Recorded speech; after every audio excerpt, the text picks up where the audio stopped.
The transport ship docked with Nexus Prime at exactly 0800 hours.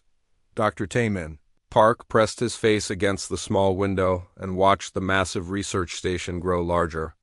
This was his new home for the next 2 years. He had dreamed of working here since his days at Seoul University. Beside him, Dr. Sora Kim gathered her research files. She had been quiet during the 3-day journey from Earth. Taman knew she was nervous too. Nexus Prime was the most important xenobiology station in the galaxy. Only the best scientists worked there. Ready for this?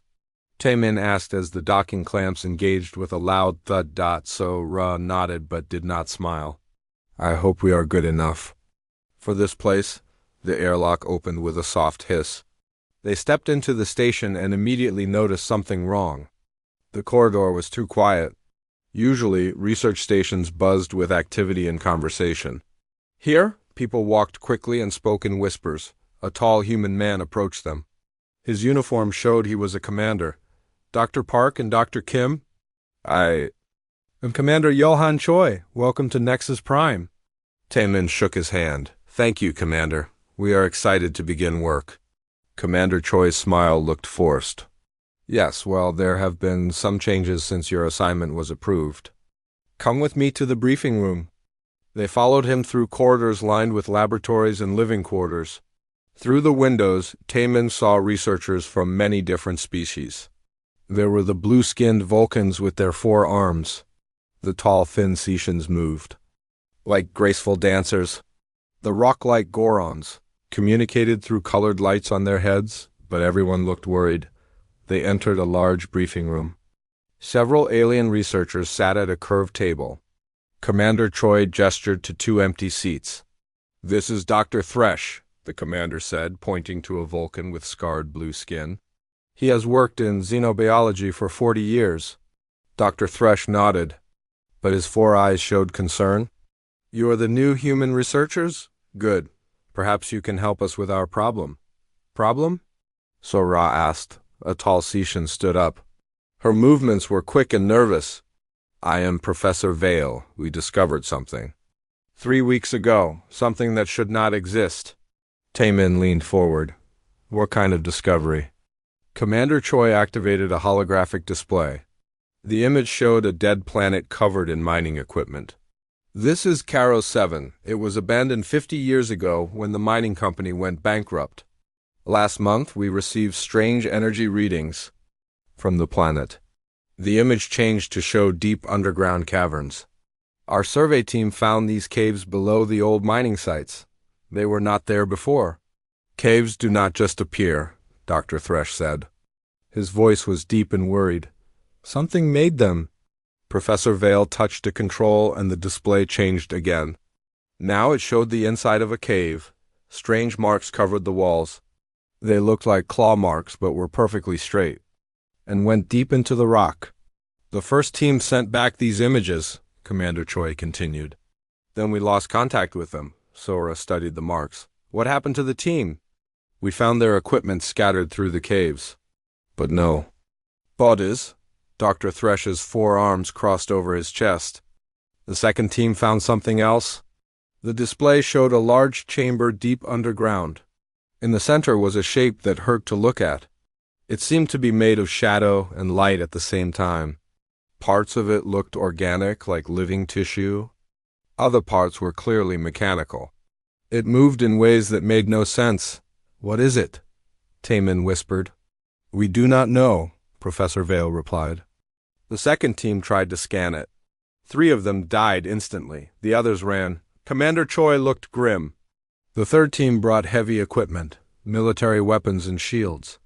They managed to contain it and bring it here. It is here? Sora looked around nervously. On this station? Level 7, maximum security containment, the commander replied. It has been there for 2 weeks.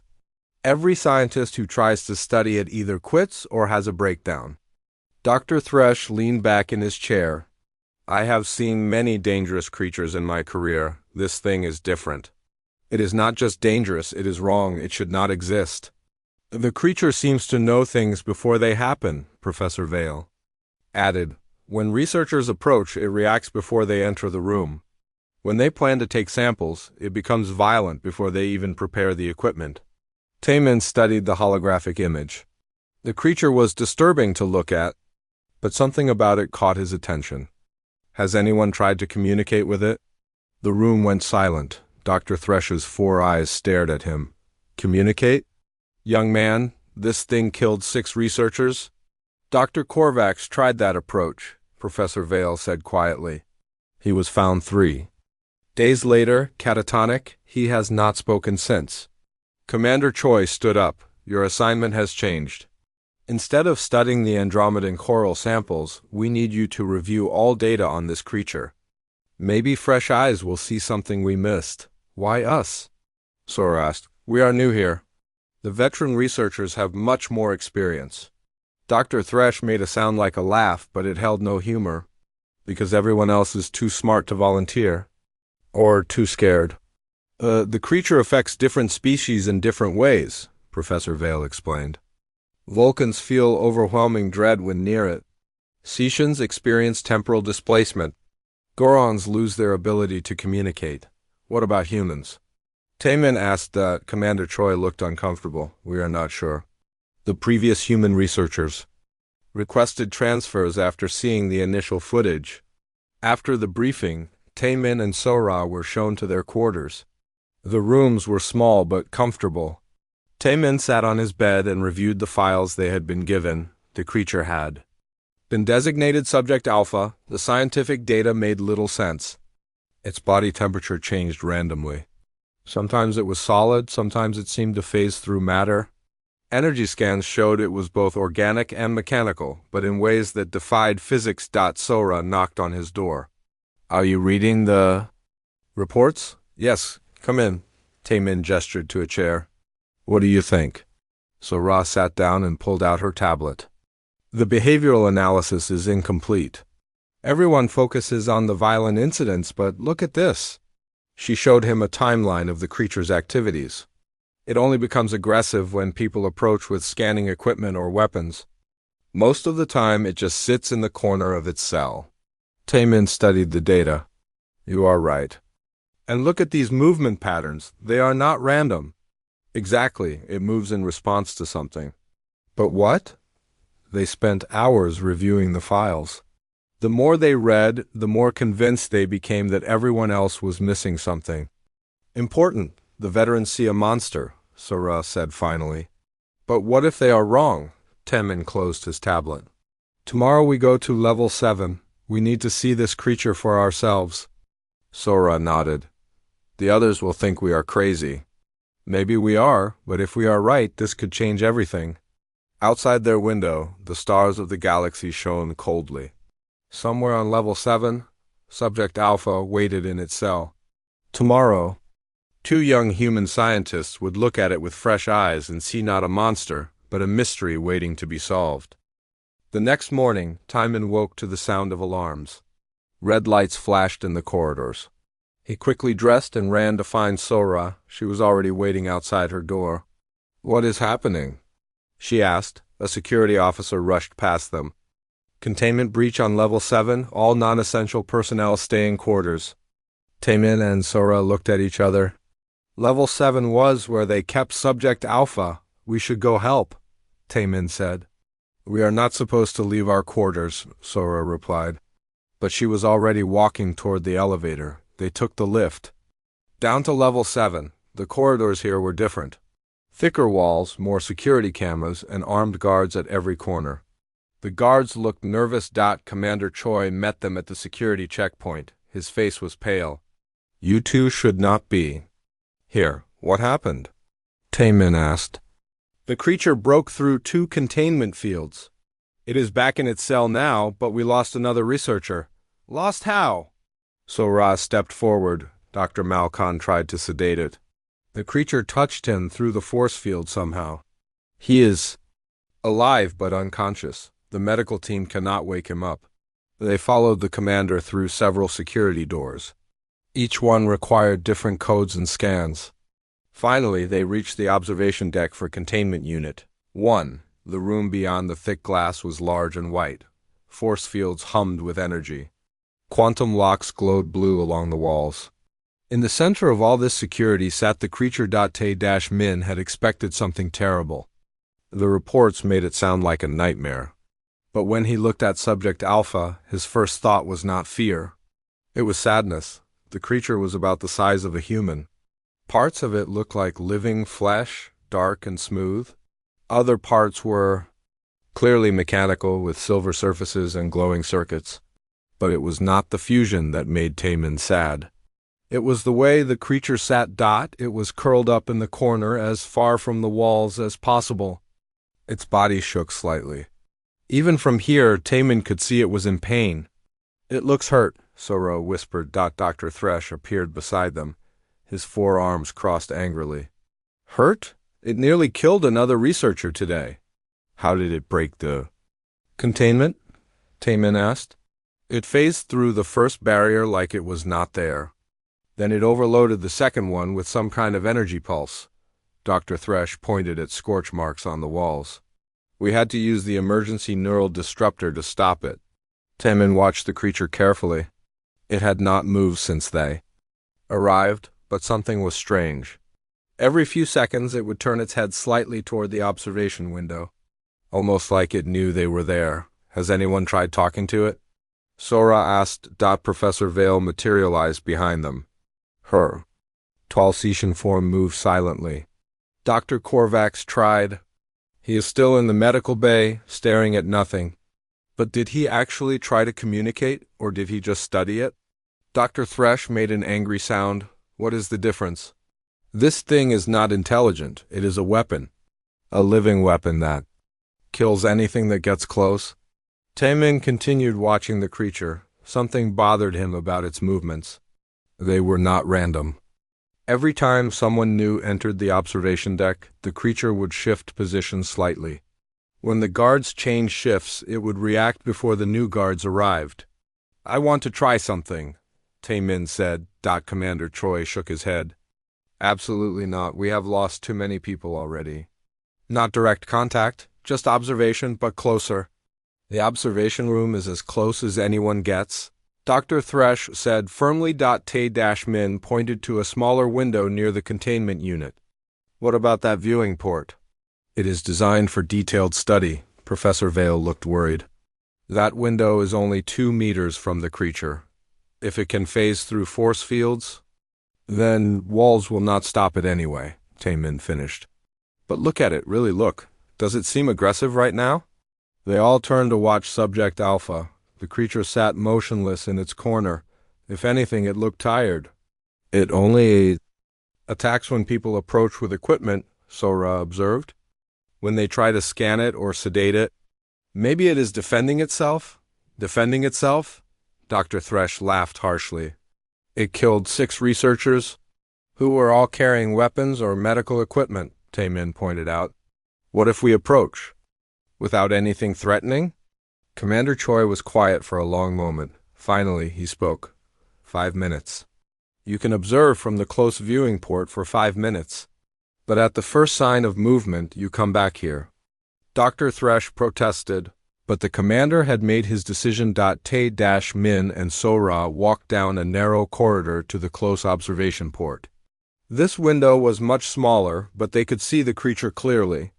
Up close, the mix of organic and mechanical parts was even more obvious. Tubes and wires ran through living tissue. Metal plates were fused with what looked like skin. "It must be in terrible pain," Sora whispered. As soon as she spoke, the creature's head turned toward them. For the first time, they could see its face clearly. It was not human, but it was definitely a face. 2 large eyes, dark and deep. What might have been a mouth. Though it was partially covered by mechanical parts, the eyes looked directly at them through the window. Te-Min felt no fear. Instead, he felt recognition. This was not a mindless monster. This was someone in pain. "Hello," he said quietly. The creature tilted its head. The movement was curious, almost bird-like. Sora stepped closer to the window. "Can you understand?" "US?" For a moment, nothing happened. Then the creature slowly raised one arm. It was more mechanical than organic, with metal fingers that ended in sharp points, but the movement was gentle. It placed its hand against the wall, directly across from where Sora stood. "It is trying to communicate," she breathed through their earpieces. They heard Dr. Thresh shouting, "Get away from there. It is preparing to attack." But Taemin watched the creature's eyes. There was intelligence there. And something else, hope. The creature began to move its metal fingers against the wall. Tap, tap, tap. Then a pause. Tap, tap.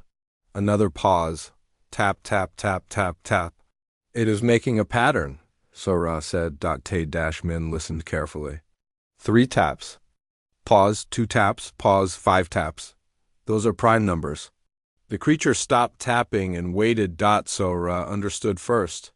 She knocked on the window. 7 taps, then 11. Then 13. The creature's head bobbed in what looked like excitement. It tapped back. 17, 19, 23. "It knows mathematics," Taemin said in wonder. "It is intelligent." Through the earpiece, Commander Choi's voice was urgent. "Time is up. Come back now." But neither human moved. The creature had started a new pattern, more complex. Not just numbers, but rhythms. Like music. So Dashra began tapping back, following the pattern. The creature responded immediately, building on her rhythm. Soon they were creating something together. A conversation in mathematics and music. "This is incredible," Taemin whispered. "It wants to talk to us." The creature stopped tapping. It moved closer to the window. This time there was no mistaking the intelligence in its eyes. Oh, the loneliness! Suddenly, alarms began blaring. Security guards rushed into the corridor behind them. "Emergency protocols activated," a voice announced. "All personnel evacuate level 7 immediately." The creature heard the alarms and backed away from the window. Its body began to shimmer as if it was becoming less solid.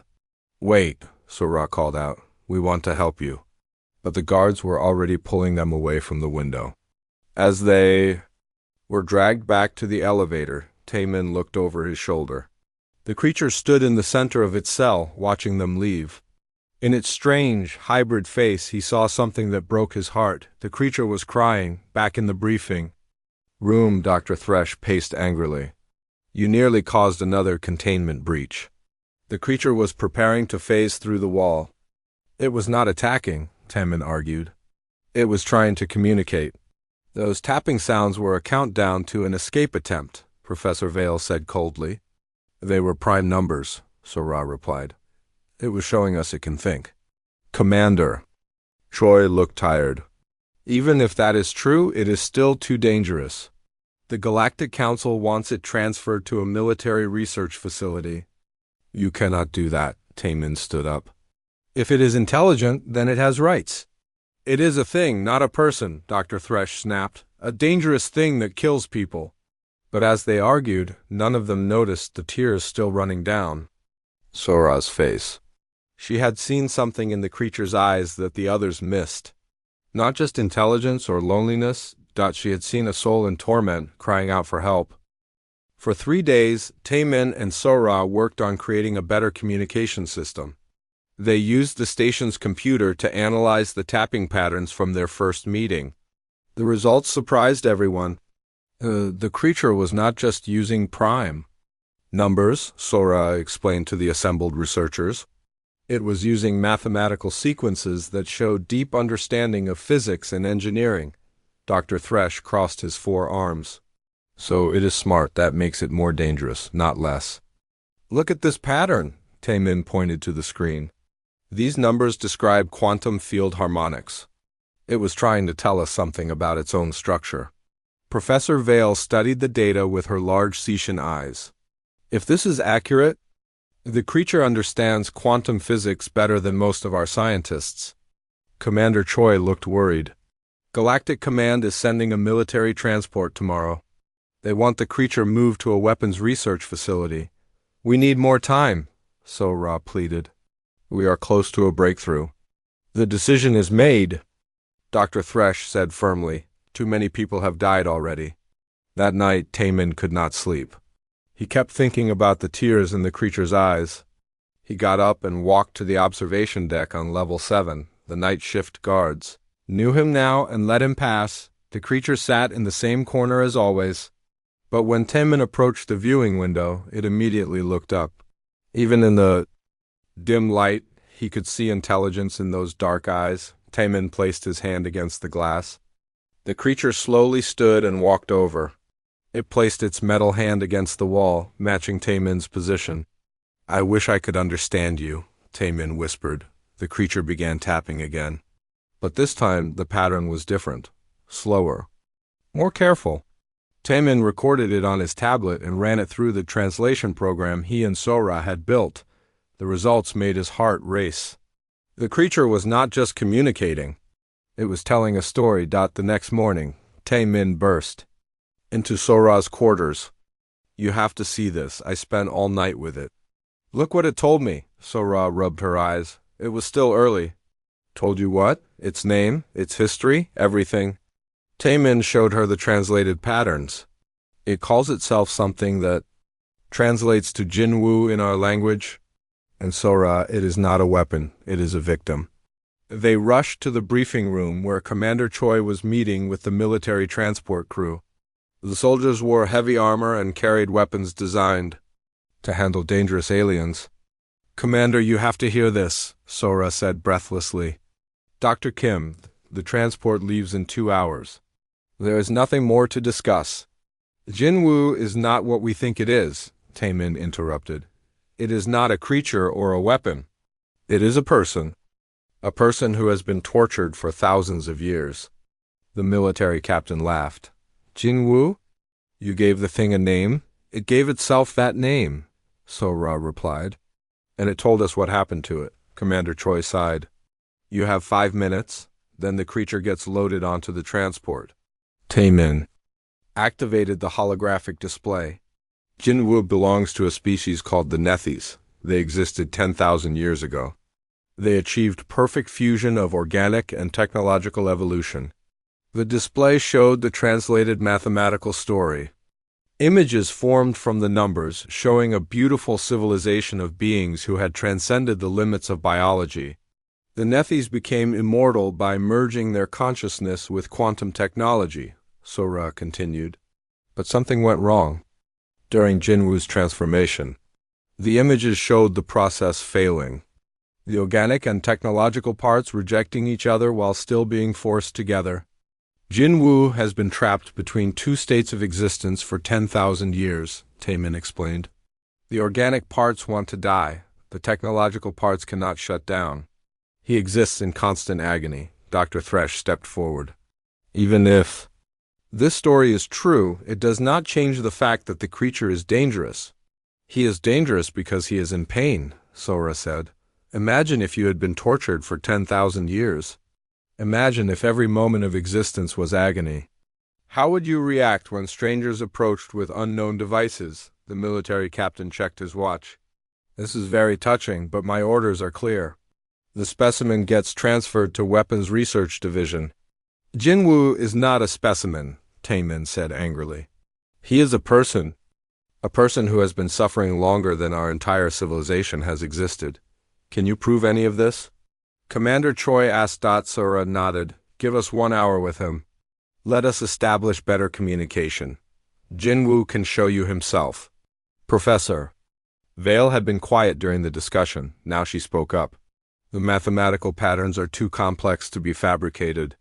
If Jinwoo created this story, he has intelligence far beyond what we initially thought. Intelligence that could be weaponized," the military captain added. "Or intelligence that could teach us about peaceful coexistence between organic and technological life." Taemin countered. Commander Choi was quiet for a long moment. Finally, he turned to the military captain. "Give us 1 hour. If these researchers can prove their claims, we discuss alternatives to transfer." The captain frowned but agreed. 30 minutes later, Taemin and Sora stood in the containment chamber. For the first time, they were in the same room as Jinwoo. The security team had argued against it, but Commander Choi overruled them. Jinwoo sat in his corner, but his posture was different, less defensive. When he saw them enter, he stood slowly. and walked to the center of the room. Up close, the fusion of organic and technological parts was even more disturbing. Flesh and metal were woven together in ways that looked painful. Wires ran through living tissue. Metal plates were grafted onto skin. No wonder he was in constant agony. "Hello, Jinwoo," Sora said softly. Jinwoo tilted his head. Then, carefully, he spoke. His voice was a mixture of organic sounds and electronic tones. "Hello, Sora. Hello, Taemin." Both humans stepped back in surprise. Jinwoo could speak their language. "You understand us?" Taemin whispered. "I have been listening, learning. Your words are simple compared to quantum mathematics." Jinwoo's voice carried deep sadness. "I wanted to speak sooner, but the pain makes it difficult to focus." Sora felt tears in her eyes. "How long have you been in pain?" 10,347 years. 22 days, 16 hours, 31 minutes. Jinwoo's precise answer showed he had counted every moment. "I cannot die. I cannot live. I exist in the space between." "What happened to your people?" Taemin asked. Jinwoo's eyes grew distant. "We sought perfection, unity of flesh and circuit. Most of my kind succeeded. They ascended to a higher plane of existence. But my transformation failed. I was left behind, trapped in this broken state. The other researchers who tried to study you ... quote Sora began. I did not mean to hurt them. But when they bring their scanning devices, the electromagnetic fields increase my pain 1,000-fold. I react ... poorly." Jinwoo looked down at his metal hands. "I've tried to end my existence many times. Nothing works." Through the observation window, they could see the assembled researchers and military personnel watching. Dr. Thresh looked shocked. Professor Vale was taking notes rapidly. The military captain seemed less certain of his mission. "Why did you trust us?" Taemin asked. Jinwoo met his eyes. "Because you saw me as a person, not a thing. When you placed your hands against the wall, you were not studying me. You were trying to comfort me." "No one has done that in 10,000 years." Sora stepped closer. "Jinwoo, we want to help you, but some people think you are too dangerous." "I understand their fear. I am dangerous. Pain makes any being dangerous." Jinwoo looked toward the observation window. "But I do not wish to be a weapon. I wish only for the pain to stop." "Maybe we can find a way," Taemin said. "Our medical technology has advanced since your time." Jinwoo's expression showed hope for the first time. "You would try to heal me? Even knowing the risk?" "Everyone deserves a chance to be free from suffering," Sora replied. Through their earpieces, they heard Commander Choi's voice. "Time is up. The transport captain is getting impatient." Jinwoo heard it too. His body began to shimmer as pain and fear took over. "They will take me away." "We will not let that happen," Taemin promised. "You are not alone anymore." Jinwoo looked at both humans with gratitude. "Thank you for seeing who I truly am. No matter what happens, you have given me something precious." "What is that?" Sora asked. "Hope," Jinwoo replied simply. As the security team entered to escort them out, Taemin and Sora knew their real fight was just beginning. They had found a person trapped in a nightmare of pain and isolation. Now they had to convince the galaxy that Jinwoo deserved compassion, not exploitation. The battle for Jinwoo's freedom was about to begin. The transport captain was not happy. He paced outside the briefing room while Commander Choi called Galactic Command. Inside, the researchers argued loudly about what to do with Jinwoo. "The creature spoke to them," Professor Vale reported to the council members on the communication screen. It showed clear signs of intelligence and self-awareness. The Galactic Council representative, a stern-looking Vulcan admiral, frowned. "Intelligence makes it more valuable as a weapon, not less dangerous."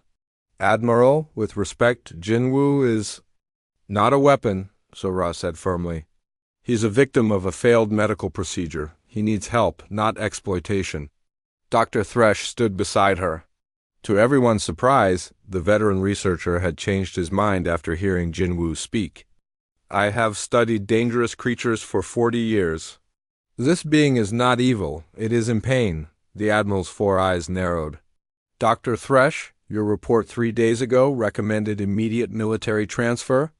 I was wrong, Dr. Thresh replied simply. Fear made me see a monster where there was only suffering. Taemin stepped forward. Admiral, we believe we can help Jinwoo.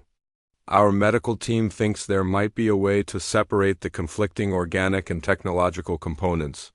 Absolutely not, the transport captain interrupted. My orders are to secure the specimen for weapons research. Jinwoo is not a specimen, Sora said angrily. He has a name. He has feelings. He is a person. The Admiral looked thoughtful. Even if we accept that this creature is sentient, attempting to alter its structure could make it more dangerous. Commander Choi had been quiet during the discussion. Now he spoke up. What if we give them 24 hours? If they can stabilize the creature Jin-Woo ...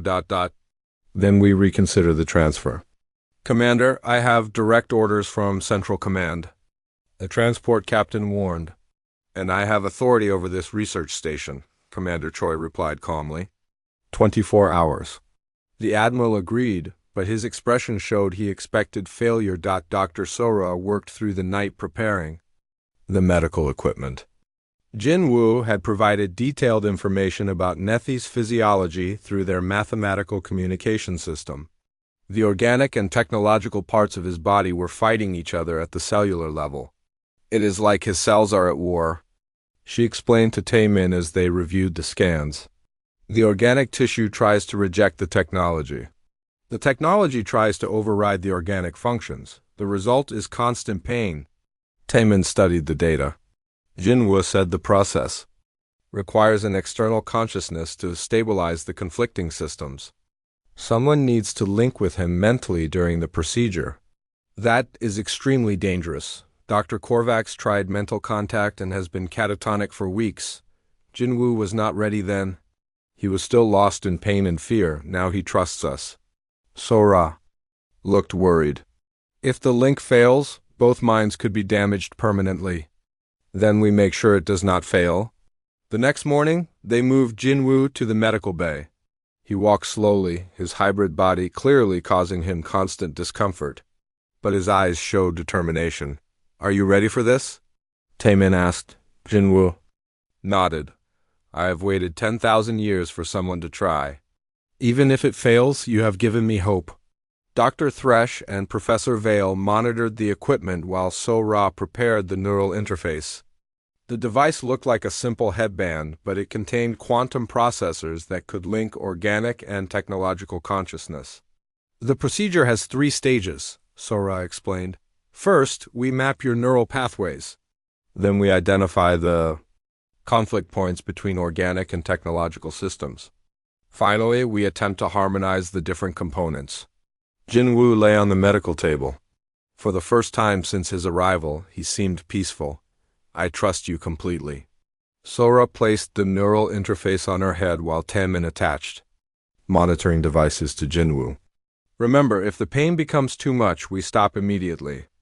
The pain is already too much, Jinwoo replied with a sad smile. It cannot get worse. The first stage went smoothly. The scanners mapped Jinwoo's hybrid neural network. The complexity was incredible. His consciousness existed in both organic, brain tissue, and quantum processing cores. Amazing, Professor Vale whispered. His mind operates on 17 different levels simultaneously. The second stage revealed the problem. At dozens of points throughout his body, organic and technological systems were actively fighting each other. Each conflict point generated waves of pain. No wonder he suffers so much, Dr. Thresh said quietly. It is like having dozens of infections that never heal. Then came the third stage. Sora activated the neural link. Immediately she screamed. 10,000 years of agony crashed into her mind like a tidal wave. Pain beyond anything she had ever imagined. Every nerve in her body felt like it was on fire. She could not breathe, could not think, could barely exist under the weight of Jinwoo's suffering. Disconnect the link, Dr. Thresh shouted. No, Sora gasped. I can handle it. Jinwoo, I am here with you. Through the neural connection, she felt Jinwoo's surprise and gratitude. No one had ever shared his pain before. For the first time in millennia, he was not alone in his suffering. "Sora, you are hurting yourself," Taemin said, watching her. Vital signs spiked dangerously. "Jinwoo hurts more," she replied through gritted teeth. "We can do this together." Slowly, carefully, Sora began to show Jinwoo techniques for managing pain. Human meditation methods. Ways to find small pockets of peace within the chaos of suffering. Jinwoo learned quickly, his ancient mind adapting human emotional control to his hybrid consciousness. As Jinwoo's pain levels decreased slightly, Sora was able to go deeper into the link. She saw his memories. The beautiful civilization of the Nethys, the moment of his failed transformation. 10,000 years of isolation and agony, but she also saw his true nature. Jinwoo was gentle and wise. He had spent millennia thinking about existence, consciousness, and the nature of pain. His suffering had not made him cruel. It had made him incredibly compassionate.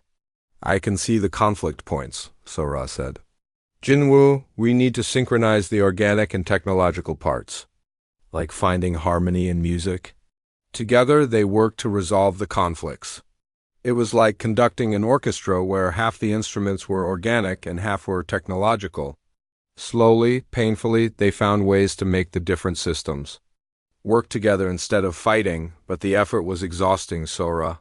Her body could not handle the strain of sharing Jinwoo's pain while maintaining the complex mental link. "Sora, your neural activity is reaching dangerous levels," Taemin warned. "Almost finished," she whispered. Blood was running from her nose. "Jinwoo, can you maintain the harmony without me?" "I think so, but Sora, you are sacrificing too much." "You have sacrificed 10,000 years. I can manage a few hours." Jinwoo felt something he had not experienced since his transformation began. Love. These humans were risking everything to help him, asking for nothing in return. With enormous effort, he began to take control of the harmonization process. The organic and technological parts of his body slowly stopped fighting each other. The constant pain that had defined his existence for millennia began to fade. "It is working," Dr. Thresh said in amazement. "The conflict readings are dropping," but Sora collapsed. The neural strain had pushed her body beyond its limits. Taemin caught her as she fell, her consciousness fading. "Disconnect the link now," he ordered. "No," Jinwoo said firmly. "She is unconscious but stable. If we break the connection now, the harmony will fail. Give me 5 more minutes." It was the longest 5 minutes of Taemin's life. He watched Sora's vital signs while Jinwoo fought to stabilize his hybrid consciousness without her help. Finally, Jinwoo opened his eyes. "It is done. Disconnect the link." Taemin quickly removed the neural interface from Sora's head. She was unconscious but breathing normally. Jinwoo sat up on the medical table. For the first time in 10,000 years, he was not in pain. "How do you feel?" Professor Vale asked. Jinwoo stood up slowly. His movements were different now, smoother. The organic and technological parts of his body were working together instead of fighting. "I feel ... Jinwoo paused, searching for words. "I feel whole. The pain is gone. Sora did it. She saved me." But their celebration was interrupted by alarms. The transport captain had decided not to wait for the 24-hour deadline. Military troops were moving toward the medical bay. "They are coming to take you," Taemin said. Jinwoo looked at Sora's unconscious form. Then he looked at the humans who had risked everything to help him. "No," he said quietly. "I will not let them hurt the people who saved me." For the first time since his healing, Jinwoo's body began to shimmer with energy. But this time it was not from pain or fear. It was from determination. The medical bay doors burst open. 6 armed soldiers rushed in, weapons aimed at Jinwoo. The transport captain followed behind them, his face angry. "Step away from the specimen," he ordered. "This facility is now under military control." Jinwoo stood protectively in front of Sora's medical bed. His body shimmered with energy, but he did not attack. "I will not go with you. You do not have a choice," the captain replied. "Stun him." The soldiers fired their energy weapons. The Stun beams passed right through Jinwoo as if he was made of air. He had phased his body to avoid the attack. Impossible, one soldier whispered. Tae-min stepped between the soldiers and Jinwoo. Stop this. Jinwoo is not a weapon. He is a patient who just underwent major surgery. Move aside, Dr. Park, or you will be arrested for interfering with military operations. Commander Choi arrived with station security. Captain, you are exceeding your authority. I gave you 24 hours. Plans changed? Central Command wants the specimen secured immediately. Dr. Thresh and Professor Vale entered behind the commander. Both looked worried. There has been a development, Dr. Thresh announced. We received communication from Earth government. They are formally requesting asylum for Jinwoo. The transport. Captain laughed. Earth has no authority here. This is a Galactic Federation matter. Actually, Professor Vale said carefully, the law is complex. If Jinwoo is truly sentient, he may have rights under Federation Charter Article 47. Jinwoo had been listening to the argument while keeping watch over Sora. Now he spoke. I do not understand your laws, but I know right from wrong. These humans help me when no one else would. I will not let you harm them. No one is going to be harmed, the captain said. You are coming with us peacefully, or we will use force. Captain, Commander Choi warned, if you use weapons on this station, you will answer to Federation command. Jinwoo looked around the room, weapons pointed at him. Arguing voices? Fear and anger from everyone except the unconscious. Sora. This was exactly the kind of situation that used to trigger his violent episodes, but now, without the constant pain clouding his mind, Jinwoo could think clearly. He could feel the emotions of everyone in the room. The soldiers were afraid of him. The captain was angry about delayed orders. Dr. Thresh felt protective. Commander Choi was trying to balance competing demands, and Tae-min was terrified that his friend would be taken away. I have a proposal, Jinwoo said calmly. Let me care for Sora until she recovers, then I will come with you willingly. The captain considered this. You would surrender voluntarily? If you promise that Tae-min and Sora will not be punished for helping me. Tae-min shook his head. Jinwoo, no. We will find another way. There is no other way, Jinwoo replied sadly. I will not let you suffer because of me. Sora stirred on the medical bed. Her eyes opened slowly. What is happening?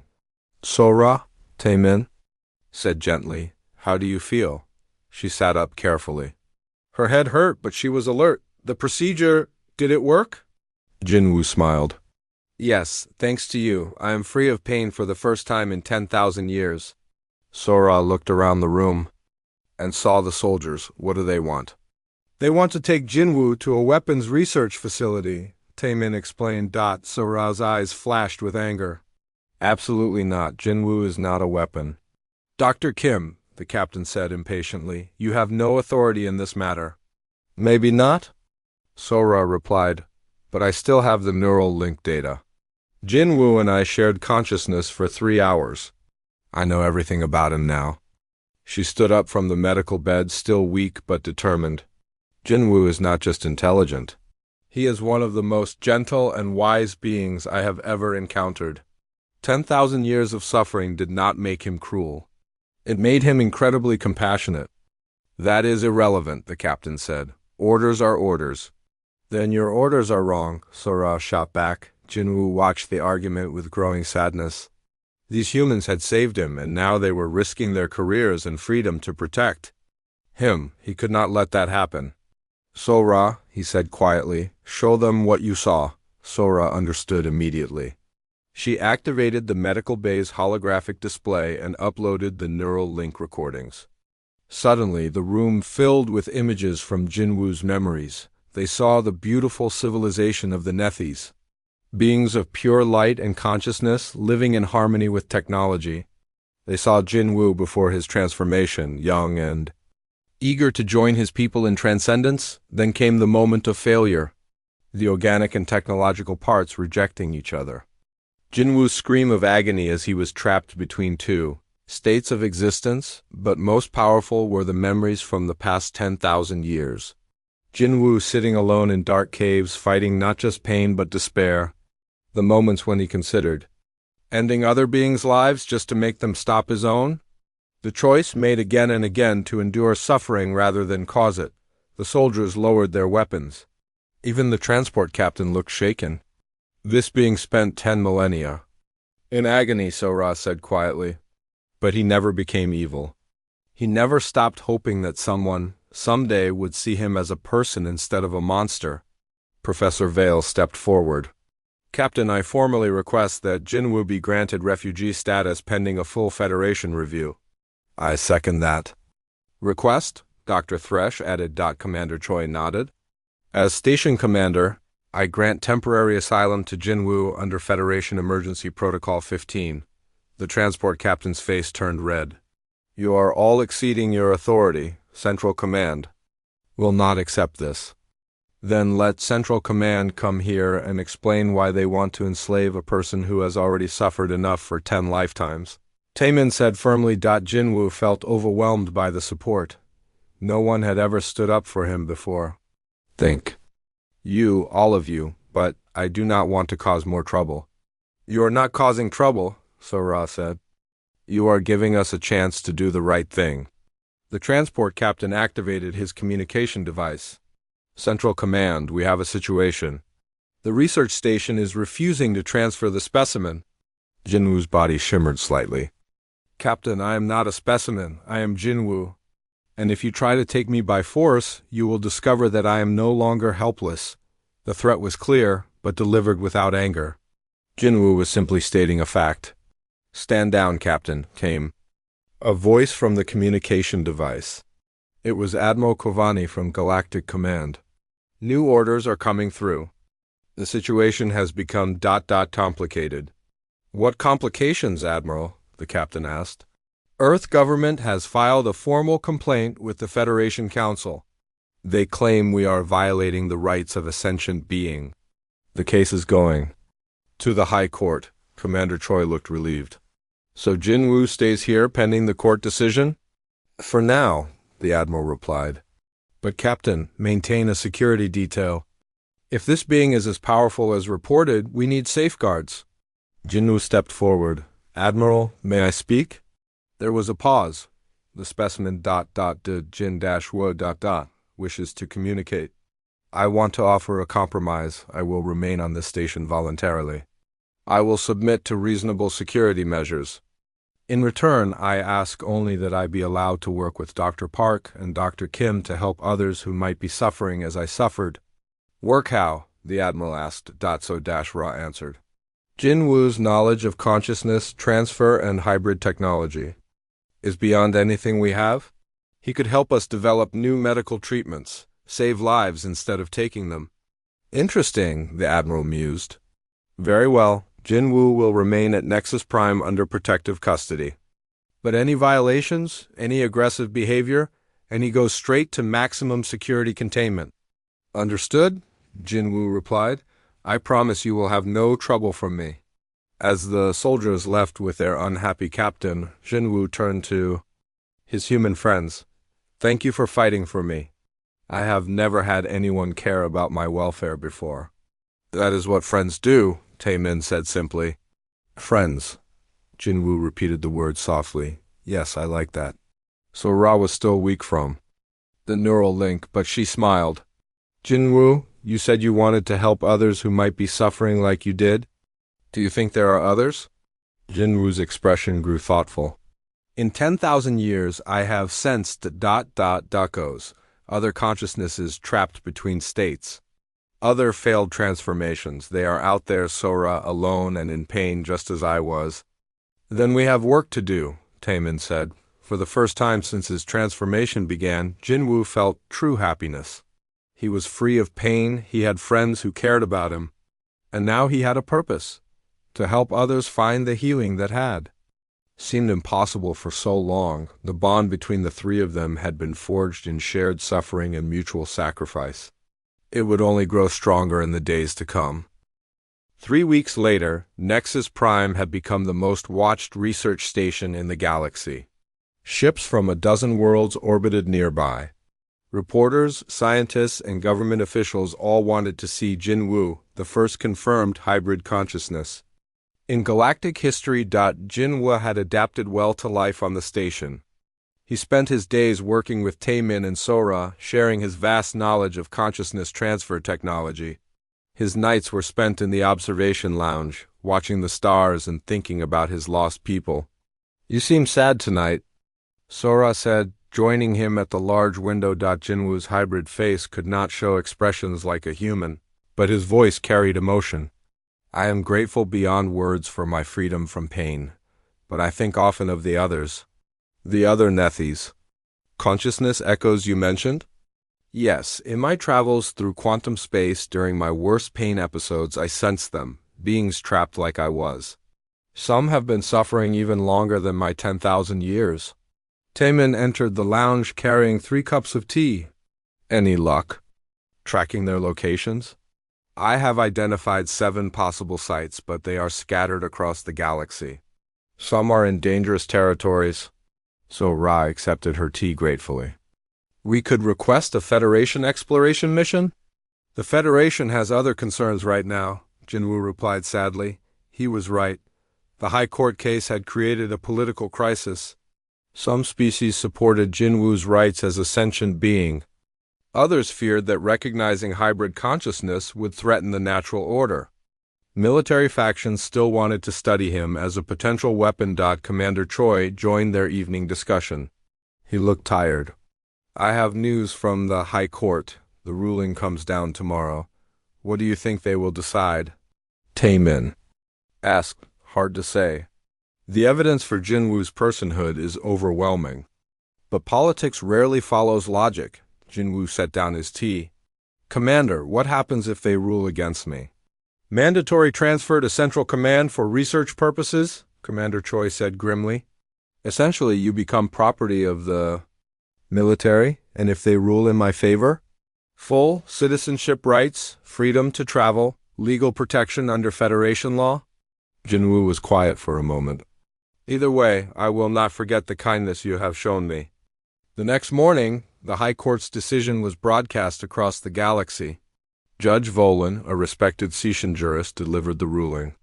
After careful consideration of all evidence and testimony, this court finds that the being known as Jinwu demonstrates clear signs of sapience, self-awareness, and moral reasoning. However, given the unprecedented nature of hybrid consciousness and potential security concerns, Jinwu will be granted limited citizenship status. "Limited?" Soras. The judge continued. "Jinwu will have basic rights to life and humane treatment, but his movements will be restricted to approved Federation facilities. He may not travel freely without military escort." Jinwu felt a mix of relief and disappointment. He was legally a person now, but still essentially a prisoner. The ruling satisfied no one. Military factions were angry that Jinwu had any rights at all. Civil rights groups protested the movement restrictions, and Jinwu worried about the other trapped consciousnesses who would remain beyond help. That afternoon, an unexpected visitor arrived at Nexus Prime. It was Captain Rina Jang, commander of the exploration vessel Starseeker. She was a human, like Taemin and Sora, but she worked for an independent research organization. "Dr. Park, Dr. Kim," she said as she entered their laboratory. "I have been following Jinwu's case with great interest." "Captain Jang," Taemin replied, "what brings you here?" "A proposition. My organization funds private research missions. We are not bound by Federation politics." Jinwu, who had been working on quantum calculations, looked up. "What kind of missions?" Captain Jang smiled. "Rescue missions?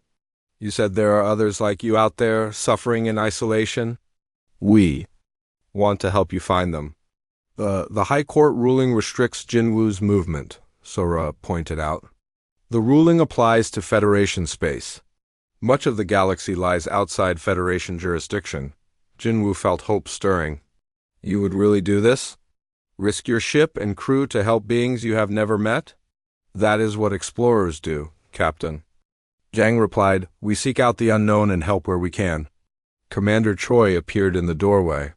His expression was troubled. "We need to talk. All of you." They gathered in the briefing room where a holographic display showed news reports from across the galaxy. The headlines were disturbing. "Anti-hybrid protests on Vulcan Prime," Commander Choi read. "Demands for Jinwoo's immediate termination. 3 research stations have reported suspicious activity near their facilities." "What kind of activity?" Captain Jang asked. "Military ships with no official mission orders. Someone is planning something." As if summoned by their conversation, alarms began blaring throughout the station. Red lights flashed in the corridors. "All personnel to emergency stations," the station computer announced. "Unauthorized ships approaching. Prepare for potential boarding." Through the observation windows, they could see 6 heavily armed vessels. Surrounding Nexus Prime, they were not Federation ships. "Mercenaries," Commander Choi said grimly. "Someone hired them to take Jinwoo." Jinwoo stood up, his body beginning to shimmer with energy. "I will not let them harm this station." "Jinwoo, wait," Sora said. "If you fight them, it will prove their point that you are dangerous. If I do not fight them, they will take me. And probably kill everyone here." Captain Jang stepped forward. "There is a third option. My ship is docked on level 12. We could leave together." "That would make us all fugitives," Taemin pointed out. "Better than dead," Captain Jang replied. Jinwoo looked at his friends. These humans had risked everything to help him. Now they were in danger because of him. "No," he said firmly. "I will not run and leave you to face the consequences." The station shook as the mercenary ships began docking procedures. "Commander." Troy activated the defense systems, but Nexus Prime was a research station, not a military base. "Emergency message from the lead mercenary ship," the communication officer announced. "They demand immediate surrender of the hybrid entity." Jinwoo walked to the communication panel. "This is Jinwoo. I am the being you seek. Surrender now, and no one gets hurt," came the reply. "I have a counteroffer. Face me directly. If you can capture me, I will come willingly. But leave these people alone." So Ra grabbed his arm. "Jinwoo, what are you doing?" "What I should have done long ago, taking responsibility for my own fate." The mercenary leader agreed to the challenge. They would meet in the main docking bay, single combat. Winner takes all. As they walked to the docking bay, Taemin tried to change Jinwoo's mind. "This is not your fault. You do not have to sacrifice yourself." "My friends," Jinwoo said quietly, "for 10,000 years I was a victim. Today I choose to be a hero." The docking bay was huge and mostly empty, perfect for a fight. The mercenary leader was a massive Goron, his rock-like body covered in battle scars. He carried weapons designed to disrupt energy fields. "You're smaller than I expected," the Goron rumbled. "Size is not everything," Jinwoo replied calmly. The fight began immediately. The Goron fired energy disruptors while Jinwoo phased in. And out of solid matter, but Jinwoo was not trying to win. He was trying to prove a point. Instead of attacking, he used his abilities defensively. When the Goron fired, Jinwoo phased through the attacks. When the mercenary charged, Jinwoo simply moved aside. "Fight me properly," the Goron demanded. "I am fighting," Jinwoo replied, "but I choose not to kill." The audience watching from the observation deck began to understand. Jinwoo was demonstrating perfect control over his powers. He could have ended the fight instantly, but he chose restraint. Dr. Thresh, who had been watching with growing admiration, activated the station's communication system. "This is being broadcast across the galaxy," he announced. "Everyone can see that Jinwoo chooses peace over violence." The Goron mercenary grew frustrated. He activated a quantum disruptor, a weapon that could force Jinwoo back into solid form. Jinwoo allowed it to hit him and became solid again, now vulnerable. Jinwoo stood calmly as the Goron approached with energy shackles. "You give up?" the mercenary asked, confused. "I choose to trust that good will triumph over fear," Jinwoo replied. As the shackles closed around his wrists, something unexpected happened. The other mercenary ships began withdrawing from the station. What is happening? The Goron demanded. Into his communicator. Orders have changed, came the reply. The contract has been cancelled. Captain Zhang smiled from the observation deck. Public opinion, she explained to the confused onlookers. Half the galaxy just watched Jinwu choose non-violence when he could have easily won through force. The Goron reluctantly removed the energy shackles. My employers no longer want you captured. Who were your employers? Commander Choi asked. Military. Contractors. But they have decided that a peaceful hybrid is less profitable than a violent one. Jinwu rubbed his wrists where the shackles had been. So I am free? Free and famous, Captain Zhang said. That display of self-control and moral reasoning has changed a lot of minds about hybrid consciousness. Over the following weeks, public support for Jinwu grew rapidly. The High Court revised their ruling, granting him full citizenship and freedom of movement. Several universities offered him teaching positions. And most importantly, the Federation approved funding for rescue missions to find other trapped consciousness entities. Jinwu accepted Captain Zhang's offer to join the Starseeker crew. With Taemin and Sora as his research partners, they began the long work of finding and helping other beings who suffered as he had suffered. Do you think we can save them all? Sora asked as their ship prepared to leave Nexus Prime. Jinwu looked out at the stars, thinking of the consciousness echoes he had sensed during his worst moments of pain. We can try. And sometimes trying is enough. The Starseeker launched into hyperspace, carrying a crew dedicated to turning suffering into hope. Behind them, Nexus Prime continued its research, now with new understanding of what it meant to be truly alive.